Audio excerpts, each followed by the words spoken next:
Hey, can you hear me okay? I can hear you. Hold up. Let me just put in my headphones. Success. Thanks for Success. being so prompt. Yeah. Makes my Well, life so much easier. yeah. I remember I did one IG live about a month ago, and there was that awkward 3 minutes at the beginning. Yeah, So we're yeah, I know just the chatting to feels. everyone and Yeah. trying to keep the show going. Yeah. Okay, cool. Well, welcome to our live Q&A sessions. Um, Thanks, everyone. if you're, yeah, do you want to just explain who you are and what you do to our audience? Sure. Alrighty. So my name's Blane, and I guess I'm an architect turned or turning conservationist. Still trying to figure out exactly what my role will look like, but at the moment I'm kind of working in the digital conservation and communication niche. So I host my podcast called Conservation Tribe, which Francesca was on a little while ago. Also host a couple of other podcasts as well, Conservation Couch with a couple of lads, and Eco Impactors with Orangutan Alliance. And yeah, obviously create content for Earth Offline and have a Conservation Tribe community page. So still trying to figure out what I'm trying to do, but we'll get Yeah, there. yeah. Yeah. Okay, just quickly for people tuning in that might not follow Love the Oceans. So we are a marine conservation organisation. I'm the founder, and we are based in Mozambique, which I am calling you from today, which is lovely because usually I do this in the evenings and I have to sit inside my mosquito net, just locked in my room. But it's daytime now, so I'm sat on my porch and it's really lovely. Um, and Jealous. yeah, and yeah, so we basically do research. Our mission is to establish a marine protected area in our region in Mozambique. So we do 5 different areas of research: fisheries, ocean trash, coral reefs, megafauna. So whale sharks, manta rays, and humpback whales. If I didn't say that already, I always forget one. And then we do 2 community outreach projects as well, teaching marine conservation, basic marine conservation, and then to 10 to 13-year-olds, and then swimming as well. So we would usually be doing all of that, but COVID's obviously changed the face of things a little bit for us. So we Bit of a started this spanner. Q&A series, yeah, where we invite different guests on every week. And you're this week's guest. The idea being to get different perspectives on conservation and our audience being able to ask questions and stuff. And on that note, everyone that's tuned in, you can comment questions in the section at the bottom, and we'll do our best to get to them throughout the Q&A too. And we've also collected some through the week as well, which I'm going to run through now. Lovely. Cool. So if you're good, should we just jump straight into the questions? Let's dive in. Let's go for it. Cool. So the first one's super easy. How did you get into what you're doing now? Yeah, okay. So my entry into, I guess, the conservation world is a wee bit different to probably the norm. So as mentioned, my background's architecture. So went to uni, studied that, graduated with my master's in architecture, and then worked a bit in construction and design, which was all well and good, but I didn't really feel like it was my purpose, or whatever whatever word you want to use for it. There was an itch that I wasn't scratching, and so early last year, my girlfriend and I moved to Brisbane. So we were previously on the other side of Australia, and so I used that move to kind of rethink my life a bit and try and figure out, a potential career change. So I've always been into conservation. I've always had a soft spot for animals in particular. And so I started by trying to look to see if I could find some kind of role in that space. So I looked at, try to find a problem that I could potentially solve given my skill set and experiences. And there seemed to be a communication problem in conservation between, this disconnect between the science and the general public. So I looked at that as potentially something that I could help with, through creating content and leveraging social media and digital tech. So I kind of decided to go all in, and then I created my podcast June last year. And then pretty much since then, I've been all in, pretty much just learning as I go. I'm not really following any blueprint. It's just attempting things, seeing what sticks, and yeah, just kind of learning that way. Were you always into like digital stuff before that, or was it like a full learning curve, like learning how to do digital and also learning like conservation world and all the rest of it? I've always been into tech. Like I'm a bit of a gadget geek, and I've always been into that aspect. But I've never been into social media. Like I'm a bit of an introvert, and I kind of avoid being the center of attention, which is ironic. You know, I'm doing this and I'm hosting a podcast, but that definitely didn't come natural to me. So it was this weird thing of being interested in tech and innovation and creativity, but then not really being into the center of attention and putting your face out there side of social media. So there was a bit of friction there, Yeah. but it was also interesting at the same time. Yeah, I struggled with creating this Q&A. I give myself a 3-day panic period for anything that we do that's like a bigger, like a like it's something that we haven't done before, something new. So when I was starting the organization, I gave myself like a 3-day panic period for like launching the website and like taking the first deposit and things like that. And then I was talking to our social media manager, and she was like, you know, people, it was right at the start of COVID and all the lockdowns and stuff. And she was like, you know, people are doing like these lives and you should definitely like think about doing it. And I was like, no, I can't do that. Like talking in front of people on a social media platform, I can do it in person. I can't do it like I usually can't do it on like social media and stuff. And then after 3 days of freaking out, I was like, okay, it's probably a good idea. Yeah, the 3-day panic period. Did you say? Yeah, 3-day panic Yeah, period. Yeah. it's weird because I'm pretty good with one-on-one conversations in the real world. I'm terrible with like group conversation. I hate public speaking in groups, and I just wouldn't go to classes at uni if I had to speak, that kind of stuff. But with podcasts, just with the way that you do it, you can kind of trick your brain into thinking that, you know, it's just a one-on-one conversation and that other people, you know, aren't going to listen to it. So there's a bit of like a bit of trickery going on there to make myself feel more comfortable doing something like this. I think that's the beauty and the drawback of social media a little bit, right? In general. Double-edged sword, 100%. Yeah. Definitely a double-edged sword. Okay, right. Next question. Alrighty. What does a typical work day look like for you? I wouldn't say there is a typical workday, to be honest. Like I mentioned, this is very much a learn as I go type thing. So, like broadly speaking, I've got my Earth Offline project, which is kind of like my passion project. I'm not getting any money from it. It's just something that I really believe in. But then I have another project, which is a new business that I'm trying to start up, which is like an eco social media branding type agency. And so the idea is that I'm working with, you know, businesses that have an eco twist. And so just roughly my day is split between those two projects and trying to grow those. Sometimes I get the balance wrong. I kind of gravitate towards the Earth Offline part just because that's what I'm into. But I need to constantly remind myself that at the moment, you know, I need to pay the bills, and this isn't paying the bills at the moment. So I need to kind of go back to the business and help grow that. Yeah, it's always So I don't really have a typical work day. It's definitely all on the laptop. Like, I don't, you know, everything that I'm doing, this life that I'm trying to design for myself I want it so that I can do it off the laptop. So with this lockdown period, my life hasn't really changed too much. So I'm kind of fortunate in that respect. Yeah.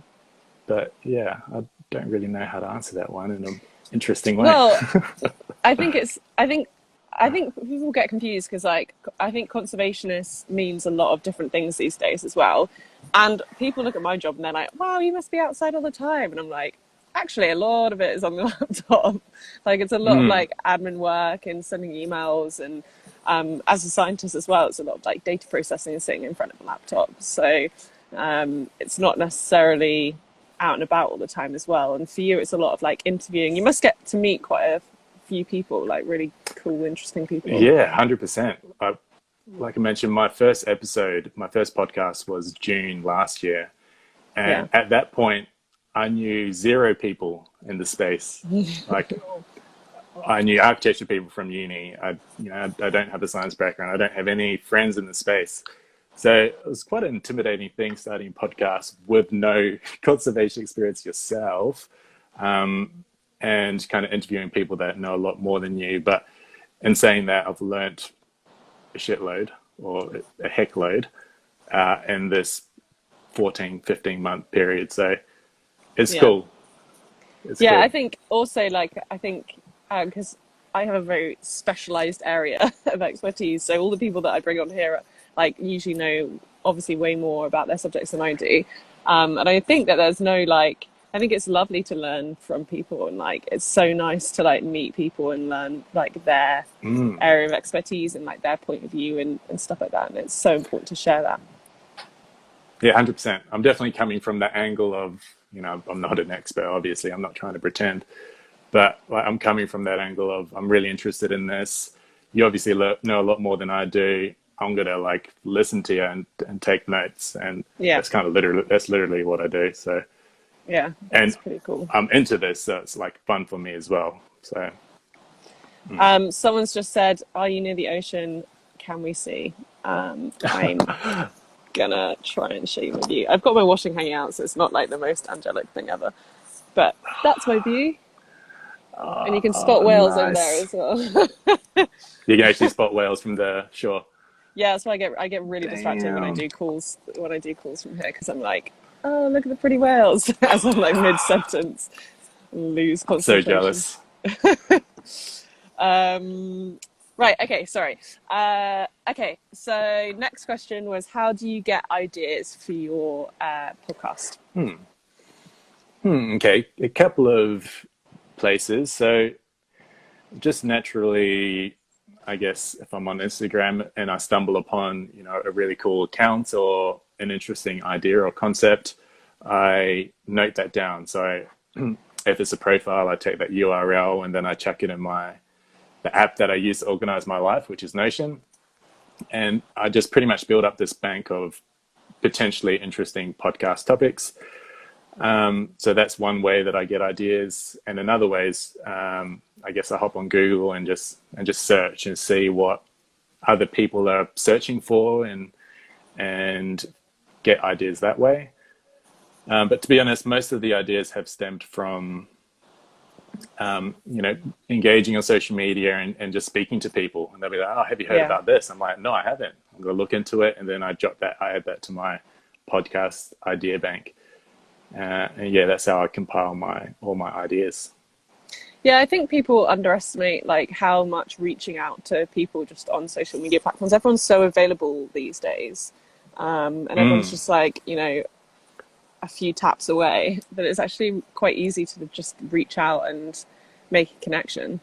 I think people always kind of forget that. Yeah, well, that's the powerful thing about social media is most people in the world are a DM away. Yeah, Obviously, you don't want to just be DMing people for the sake of it and spamming people, but yeah, for me, that was obviously very helpful in getting guests on my show. I would reach yeah, out to these people through DM primarily, and yeah, that's how I got them on the show. Like without Instagram, it would be a lot more difficult to grow a podcast like the one that I've grown without having any previous network. It would be, yeah, I imagine it'd be pretty tricky. yeah. It's the same with us. It's really important for being able to spread the word and like reach wider audiences as well. And yeah, it's everyone is just so connected these days. Yeah, well, connected but not connected at the same time. It's a weird thing. I was Yeah, talking to my girlfriend about it yesterday, actually, this idea that we're all connected at this level of liking and commenting and following, but there's doesn't seem to be a lot of depth to that connection. And what does that mean? Is that going to cause us problems down the track? Is that causing us problems now? Probably. So I think yeah, we can trick ourselves into thinking that we are very connected, but maybe we're not. yeah. It's the Getting difference getting between real like deep here. Sorry. well, it's the difference between like surface connections and like actual deep and meaningful connections, right? But in terms of business, it's pretty simple to reach people these days. 100%. And for us, we do like Christmas campaigns when we get like celebs to wear our jumpers, and they're usually like rubbish marine puns, but I love them. And A good dad joke is awesome. yeah, exactly. And that's how we reach most of them. Like we just DM them and say like, "Hey, this is what we do, and this is our jumper, and it's a shit design, but it's funny. Will you wear it?" And it's not shit design. The artist that designs them is very, very talented. I'm just joking. It's the pun that I usually come up with that goes along with it. Yeah. We had like Santa Jaws, and last year was Santa Claus, I think it was, with a crab with a Santa's hat and massive claws. Nice. Yeah, so they're all just like funny things. But being able to reach out to people through social media is really useful as well. Good tool. Good tool. Yeah, good tool. Okay, and then the next question was, how do you plan for a new podcast episode? How do I plan? Like, what does that process look like? Like Yeah, I guess thing, like maybe? how do you decide what to ask them, and like how do Okay. you all of that kind of stuff? Yeah, so once I've kind of teed up an interview, I would then go and kind of research as much as I can about that particular guest and relevant information. So that's, that could be watching videos, reading papers, and all that kind of stuff. And then pretty much consume all of that and try and digest it as best as I can. And then what I normally do is I have, say, 10 questions that I like, draft questions that I would send to the guest. And the idea is my style of podcast is pretty informal and casual and conversational. So these 10 questions may not necessarily all get covered in the podcast, but it just gives like a structure, an idea of what we could talk about, and we can dive into some and miss some questions. Yeah. Just depends on how we feel. Yeah. But yes, I do the research, come up with 10 draft questions that I would send to them, and then that serves as like a structure to build the conversation from. Yeah. Do you have any like standard questions that like your go-to, you'll put them in like almost every podcast? Well, I've got like the end question that I have is fairly consistent, and that's just what question or thought do you want to leave the listeners of the Conservation Tribe? So that's kind of like a consistent thing. Yeah. I mean, I've also the first question is always the same, like the intro to the guest intro. That's consistent. That's always there. I don't know if there's a super like one kind of common question would be, what are some like roadblocks? What roadblocks do you anticipate for your kind of work? Yeah. And that obviously, for marine conservation or for elephant conservation, the end part changes, but that roadblock thing is a fairly common one. Threats. I think it's also important to ask questions like that so that people don't form a opinion of like, oh wow, it's been so easy and like it must be such a lovely life. I think it's really important to like show the shit bits too. Yeah, I think we touched on that in our podcast. This, like, what is that balance? I think I touched on it with a couple of podcasts ago as well. What is that optimal balance of being really optimistic and like being just realistic? Like, can we be too optimistic? Yeah. Like, is that potentially dangerous if it's just all sunshine and rainbows? Yeah. That could potentially be a negative. So yes, it's getting that balance right. Yeah, definitely. Especially with like general media as well. If it's too positive, then you're going to have everyone being like, oh, well, we don't really need to do anything because it's exactly. all good. And it's like, no, we were just trying not to be super negative all the time. I think you see that with some of let's say the David Attenborough documentaries. You can see how it seems like they are gradually over time sprinkling in more like, harsh reality of our situation. Like before, it seemed like it was just they weren't really exploring the issues. It was just showing us the beauty of nature. without all of its, I guess, the imperfections that currently exist due to no fault of, you know, the Yeah. animals themselves, but us. But yeah, I think it seems like the recent documentaries, they explore that in a bit more detail, which I think is really good. I feel like as David Attenborough's got older, he's like done more and more of his documentaries have been a bit more like, okay, and now you need to act now, and now we need to do this, and now we need to do this, and it's definitely become a bit more like action orientated towards the end. I don't know if that's getting older and wanting to, you know, have people making those changes rather than. But I mean, yeah, I mean, like the Blue Planet stuff, like all the plastic stuff. I remember when that came out, and he'd done like that. The last couple of episodes, I can't really remember it now. Blue Planet 2.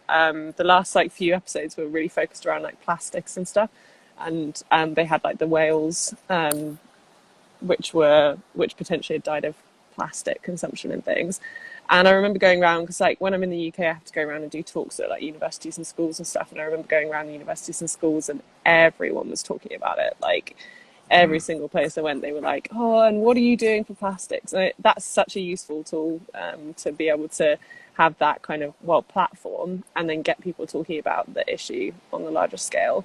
And I think, well, obviously, plastics is a problem. Climate change is the bigger problem, but climate change is almost like so big that a lot of people don't even seem to like fully grasp it. Yeah, which I mean, kind of fair enough in a lot of ways. Like it's so big that it just doesn't seem tangible. It's just like hard to wrap your head around, it seems. Yeah, and I feel like But people that's part of the don't challenge. yeah, and they struggle to make like connections between, you know, like turning the lights off and what that actually means for energy consumption, things like that. I think everyone knows that it obviously saves energy, but it's just whereas plastics is it's like a really actionable item. Like, don't pick up that plastic, like don't buy that thing which is wrapped in plastic. So it's a bit more like, you know, Yeah, you easy to can. get your head around. It's a direct Yeah, kind of visual as well. Like you yeah, can see a turtle with, I think there was a straw stuck up the nose. Like yeah, you can. There's this visual. There's this image here with plastic, kind of harming a turtle. Like it's hard not to see that connection. Whereas yeah, with climate change, there's all these other kind of things to consider, yeah, which makes it a bit tricky. yeah, exactly. Complex issue. Um, Okay, next question. What Next is question. the conservation cause closest to your heart? Okay. Well, I've always had a soft spot for great apes. So I think, like, at the moment, I'm kind of working all in the digital realm, the online world, but ultimately, I'd like to get more involved with offline work, hence why I've got the offline in the name. So I'd love to get involved with, say, orangutan conservation one day. I think that would be something that I'd really enjoy. My mum's always been into orangutans as well, and we managed to go to Borneo a couple of years ago, and that was a pretty cool moment, like sharing that with her. So I think there's another layer of like, this is pretty cool to me.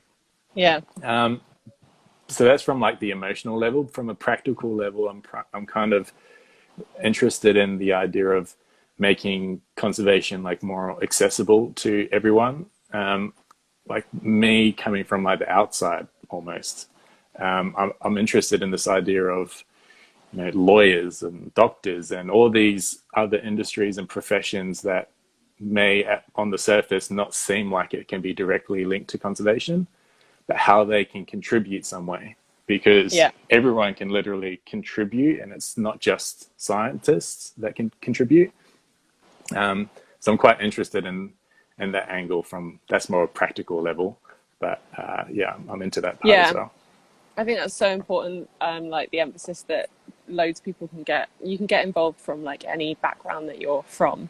Like doctors, for instance, it seems disconnected, but it's an area that we're going to have to involve at some point in our organisation because we take a very holistic approach. So like our work will like assess a conservation issue and then assess the barriers that could stand in someone's way to living more sustainably or achieving that conservation goal. And usually that's a socioeconomic barrier.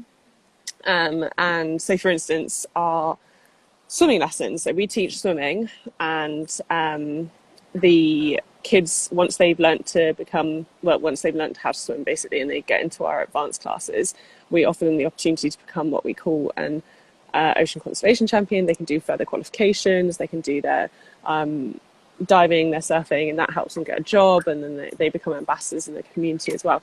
But for our swimming, girls basically stop coming after they start their periods, which is like around like 13, and they like there's a massive it results in a massive imbalance in gender when you get to the advanced classes, which means that the boys are having more opportunities going forward. So the way to tackle that is to introduce education around menstrual management and health. Obviously, I'm not a doctor, so I wouldn't do that myself. We'd put in medics to do that. But there's a whole health section off the back of that comes from menstrual health, menstrual management, but also then you've got sexual health and women's place in society, because women get married very young here. And everyone knows that once you empower women and they have more opportunities, you have the economy advances more. And with a more advanced economy, you're going to get poverty alleviation. Mm-hmm. So it all kind of links massively together, because within it all links together. Within that you've also got business development and all of entrepreneurial side of things. And entrepreneurship's a big one that I'm interested in. There's just so much. So many. I mean, this morning I did a podcast with a lawyer whose Instagram is non-human lawyer. So his clients are literally animals, like elephants and chimpanzees, and they're working that's so cool. Yeah, they're working towards, I guess, giving these animals the rights that they need in order to live and have a better quality of life. But he's a lawyer, and if you think of a lawyer, you don't normally think of animal rights. So it's psychologists with climate change anxiety and all these. We talk about climate change being such a massive thing. This is affecting our mental well-being. And so psychologists have a role to play. So if you're a psychologist and you are also passionate about the environment, there's ways to kind of combine these interests, I guess. There's so many different ways to get involved in conservation. It doesn't necessarily have to be one avenue. There's so many. So it's a big puzzle. Okay, next question is, what is the hardest part about your role in conservation? Well, I'd say at the moment it's the unknown. There's not really a blueprint that I'm following at the moment. It's working things out as I go, and just kind of definitely just learning as I go. So that would be the hardest part. It's just that unknown aspect. There is no precedent to follow. There's no blueprint. It's just you're working off a hunch. You think this would happen if you do this, and but that's also exciting. So it's a challenge because there is no blueprint necessarily, but it's also exciting because you're going into something that is a bit different, which I like. I'm quite into that kind of stuff. And then the flip side of that is, what's your favorite part of what you do? Definitely meeting people, and having these deep conversations about these topics. That's one thing I enjoy. As mentioned at the start, I'm a bit introverted, but I really enjoy a D&M or a deep and meaningful conversation. So I get the opportunity to have those on my podcast. So I really enjoy that part. So meeting people and having D&Ms, that would be the part that I love the most. Yeah, that's pretty cool. What do you do for fun in nature? Well, photography. Definitely an amateur photographer, but I do love photography. And I do plan on, I think the next step in my content creation is taking photography more seriously. So I've got a camera. I've got my perfect camera setup in mind, and I think I'd be making an investment into a good camera and lens in the near future. So photography is the thing that I enjoy the most. I like the idea of being in a jungle and just waiting there for hours until the perfect opportunity comes. Like, I would enjoy that. I could do that for Yeah. hours and hours and be totally cool with that. And I know a lot of people may not be into that, but I think Yeah. that's in my blood. I see Kara. I think that's my sister-in-law. That's the part of that definitely runs in my family. This idea of kind of being at peace, being by yourself in the middle of nowhere. Yeah. Nice. Yeah, well, photography, video, like media is so important in communicating conservation issues anyways. So that is like, that would tie in so nicely to what you currently do. Um, so yeah, Aloha. definitely. Yeah, photography. Yeah, yeah. Okay, and have you got any advice for people looking to, well, there's two questions here. Any advice for people looking to use their platforms to help raise awareness, and also any advice for anyone looking to start their own podcast? So who's looking to start their own like Instagram page and podcast or social Yeah, media so page? yeah, so any advice for anyone looking to use their platforms to raise awareness, and then also any Hmm. advice for anyone looking to start a podcast? Okay, so for the introverts out there, I think the idea that you can raise awareness and be on social media without actually being putting your face out there, like if that's something that you're not, that makes you feel a bit uncomfortable, there's plenty of pages out there that raise awareness and share conservation related news without there being a face. They're kind of just this news outlet. They're posting all this news. So one piece of advice would be, if that is your kind of personality, there are other ways to kind of build a brand on social media, raise awareness without necessarily being at the forefront.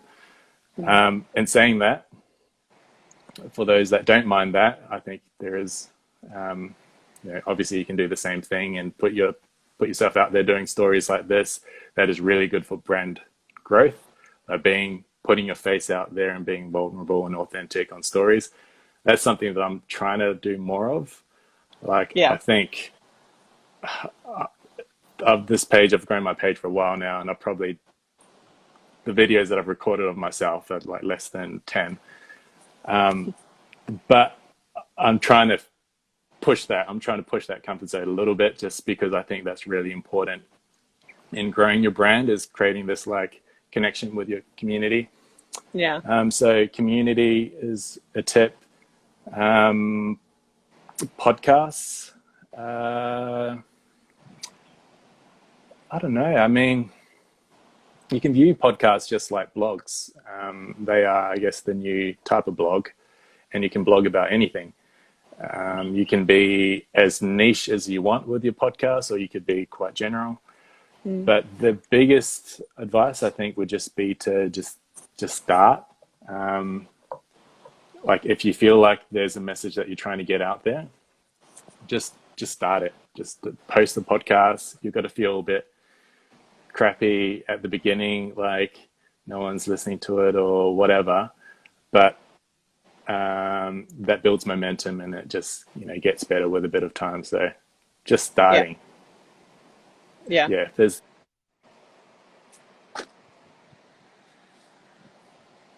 Oh, I'm not sure if that's me or you that's paused.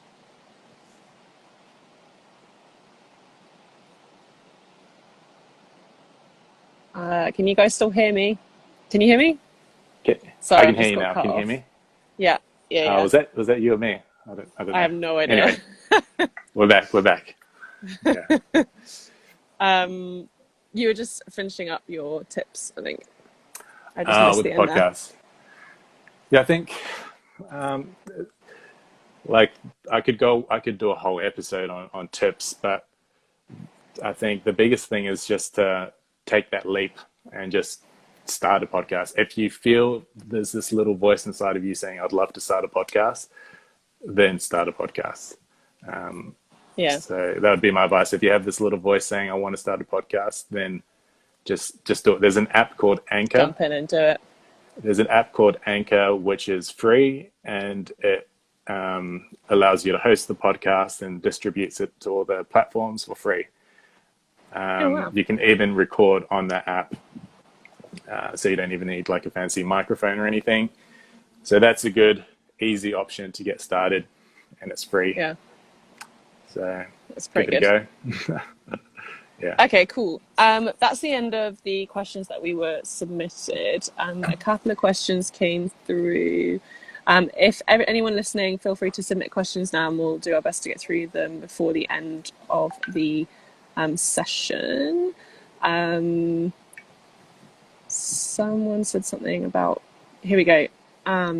Did you do any marine conservation training or course to acquire marine conservation knowledge? Or was it a passion that you learned? I'm not sure if that's for me or for you. Probably. Well, no for me. I mean, I don't. It could be either. You answer, and then I'll answer as well. So what was it? Do I have marine biology? Any training in like marine conservation, but I guess that could be across conservation because you work across loads of different areas of conservation. Yeah, like I don't have any formal qualification in any of the science related stuff. Everything that I'm learning is pretty much self-learning and listening to people that are formally qualified. But I don't have any formal qualification myself. And I've got obviously my architecture degree, which is a formal qualification, but no formal qualifications that are, intimately linked with conservation. Yeah. For me, I did do formal qualifications in marine bio. I did marine biology at university, bachelor's and master's, and then specialised in the shark fin trade in Mozambique for my master's. But it's also a passion. I think for both of us, you've got to be passionate about this kind of subject area to pursue it, because there's not a lot of money in it. So you've got to get something out of it. And I mean, with me, I've spent a lot of money on a degree that I think it's still obviously very helpful for me, but investing all that time and energy into a degree, and then deciding later on that maybe there is something else that you want to do. Yeah. That's also a bit tricky as well, but I think it's still important to listen to that little voice if it's strong enough, and change if you need to. Like all the things I learned at architecture school, I'm actually utilizing a lot of those skills learnt there and applying it here. I'm not building homes or designing homes. I'm doing other things, but they're transferable skills. So that's another thing to keep in mind. Someone said, is it ever weird to hear your own voice when editing your podcast episodes? If you do, how do you get past it? Well, just time. Every podcast is just incrementally less cringy than the previous one. But to this day, I cringe hearing my own voice.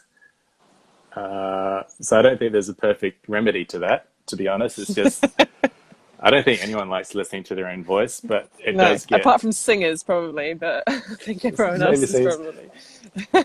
But it gets slightly less awkward. Like I can edit a podcast now and just kind of get through it. But I remember the first 1 and 2, I was like, oh my Lord, what is he on? Like I sounded weird and I was fumbling and it's horrible. I think it becomes, after a while, it becomes a bit more like standard, doesn't it? So you just kind of like get used to it. Yeah, you get a little bit used to it, and you kind of, when talking about like talking, you kind of get this, you figure out your own little style of how you talk. And I think, once you do a number of podcasts, you get more comfortable and more confident in this style of how you communicate. But that only comes with, doing it for, I'm no podcast expert. I've only done like 32 or so. Still quite a lot. Still quite a lot, yeah. But like still trying to learn how to do interviews and all of that. But it does get better over time, which makes sense, I Yeah. guess. Okay, cool. Audience, feel free to keep sending questions through. We're going to jump into our quickfire questions. So for anyone that's watched our Q&A before, these are just fun, quick questions that we ask our interviewees. If you're good with it, we'll just jump straight into them. Let's do it. Perfect. Okay, favorite ocean creature? Has to be the orca, 100%. Nice. Favorite day of the week? Friday? Yeah, good Friday? choice. Friday. Plastic free or eco product that you can't live without? I don't know if I have I've got my mason jars, which I can't live without, and I didn't buy them directly as eco product, but I guess I repurpose them. Still That counts, right? Yeah. Upcycling, my mason jars, 100%. Favorite beach in the world? Tanjung An. I definitely pronounced that wrong. It's in Lombok. It's Okay. the most beautiful beach I've seen in my life. The bluest waters, no one's there. So that's next to Bali. Oh, But nice. most people know where Bali is. It's like next to it. It's like Bali, but without the people. Very nice. Recommend Last song that you listened to? it. Let's bring up Spotify. Gypsy, Fleetwood Mac. Ooh, Classic. Fleetwood Mac. Good one. Classic. Dolphins or sharks? Dolphins. I have to say Dolphins. Orca, I have to. Yeah. Favorite holiday? Meaning like Christmas or like destination? It can be either, depending on where we interview from. Different people say different things. Roger. Well, one of my favorite holidays would probably have to be Lombok.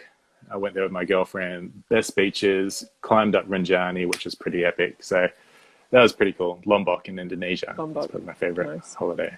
Yeah. Would you rather be able to speak every language in the world or be able to speak to animals? I would rather speak to all humans, or human languages.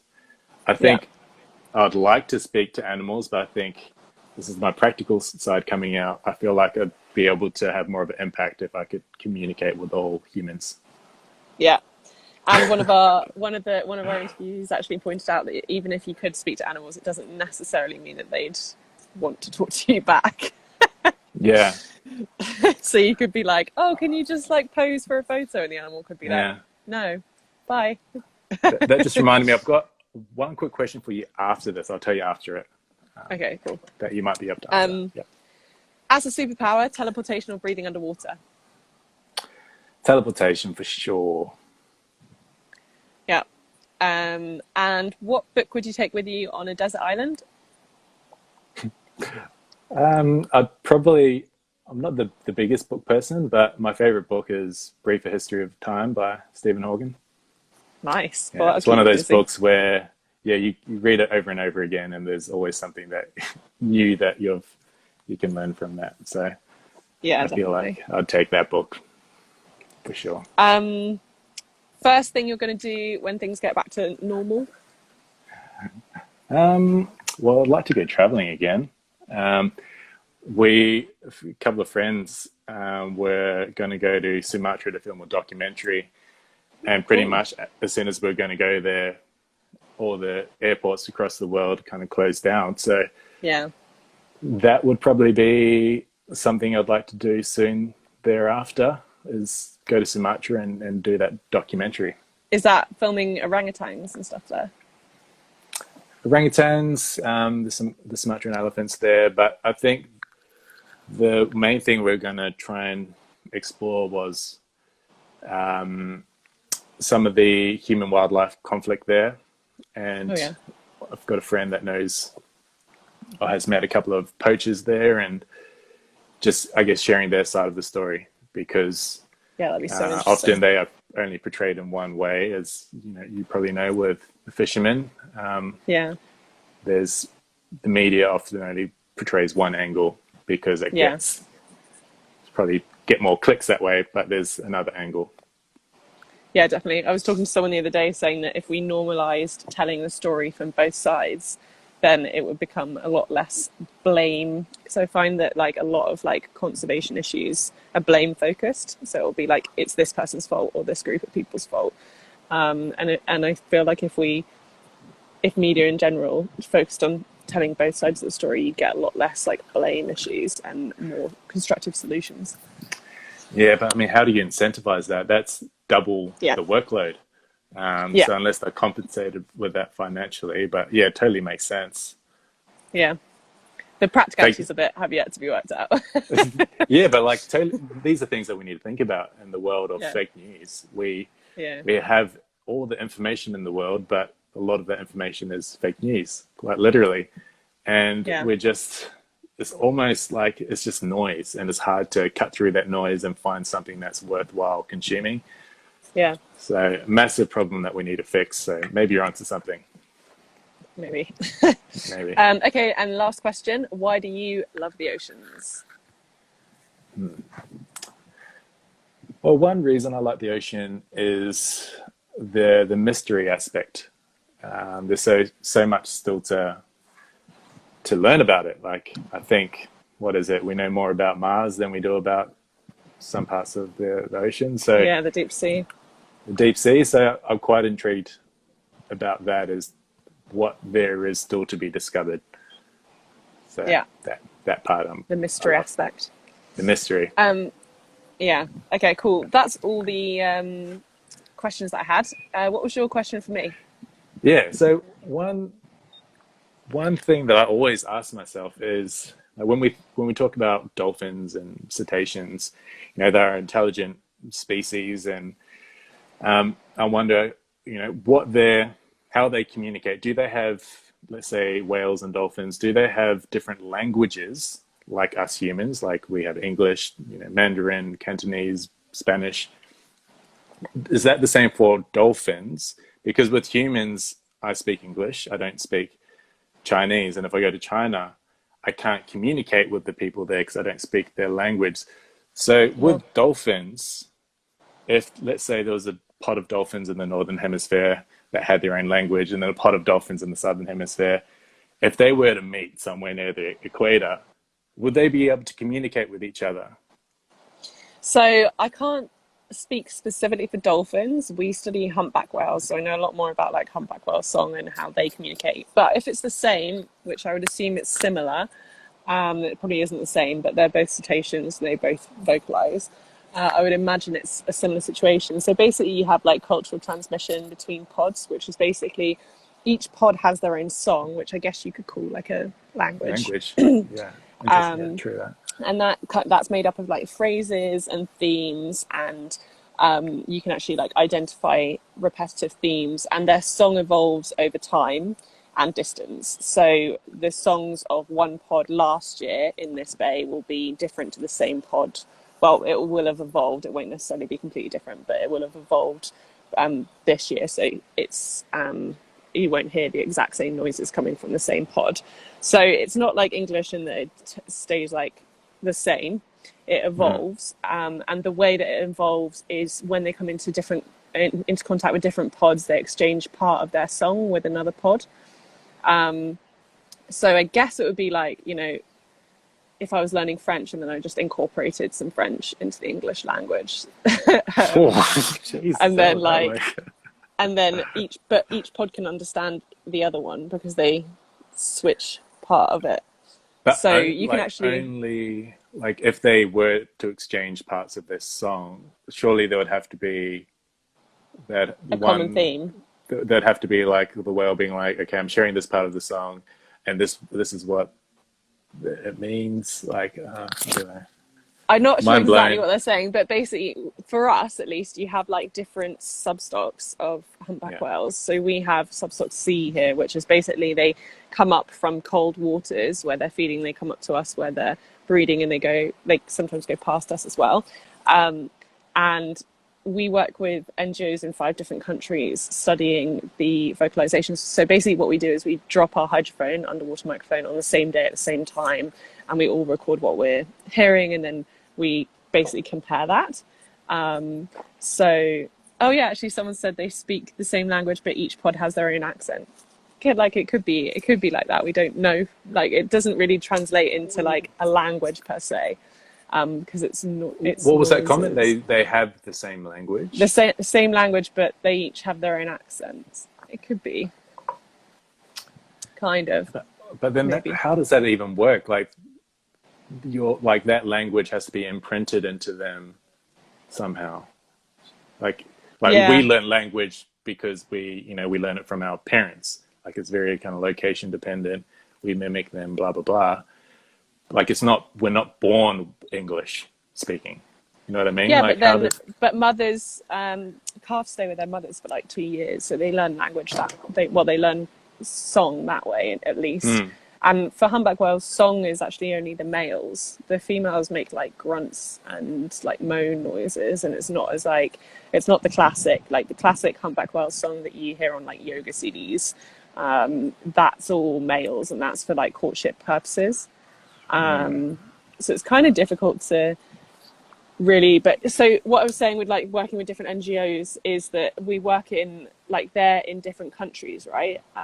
But it's all the same like stock of humpback whales that come up our coast, but they go around Madagascar, and they go like, so we work with people in South Africa, in Madagascar. I think we've got one of them's in Namibia over the other side, because sometimes it splits up the coast of Africa, and you can work out migration routes based off the pods and the song evolution, because you can work out which pods have come into contact with each other from how their song has evolved. So yeah, that's my answer to that question. Great answer. It's a bit of a difficult one to answer because we don't actually know what they're singing about in response to Ina, who's just asked that. Maybe language isn't even, maybe that's not the right like word. Like I'm not sure like it directly. Maybe it's just something completely different. Yeah, it's all like songs and tones and stuff. And when you put the actual audio file into software to analyze it, it picks up, you set the software to pick up different tones and frequencies. And then that forms, like, you can pick out how regularly that comes out and stuff. And like average humpback whale song is like 20 minutes, 20 to 30 minutes. So if you record like a fairly long stint, then you can get a fairly long recording and kind of work out like a conversation essentially. So you can kind of work out if they're using the same words repeatedly. Yeah. But we don't call it a word, we call it a phrase. It's really complex issue. Yeah. Interesting. Jazzy, you're right, Dory does speak whale. So you can ask Finding Nemo. Yeah, ask Dory. Yeah, she'll probably know. She'll probably know better than I will. Okay, right. So we have 5 minutes left, so I'm going to wrap up now. Thank you so much for joining us. Anyone who has missed any of this and you want to rewatch it, this will be available on our IGTV afterwards, and we're also going to check it on our YouTube too. The link for that is in our bio. And you can also check out Blane's profile. So top left-hand corner of the slide, you should be able to click, and then that'll come up with Lovely Oceans and Blane's profile.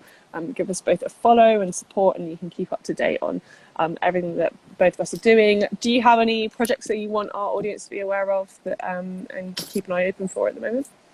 Earth Offline's my personal brand type page. My personal community page is Conservation Tribe, so if you want to search that. Also involved with a couple of projects, our Legaseed, and also Conservation Couch, which is a new one. I don't actually think we've got our Instagram page live, but check it out in the near future. Those are probably ones off the top of my head. Yeah. Cool. Awesome. Well, thank you very much for joining us, and thank you everyone for tuning in. We appreciate it. Yeah, thanks everyone. It was fun. Love a good chat. Yeah. So thank you. Thanks. Have a great evening. All right. Actually, I think I'll have an early one. Enjoy the sunshine. Thanks. All right, Cheers. catch ya. Bye.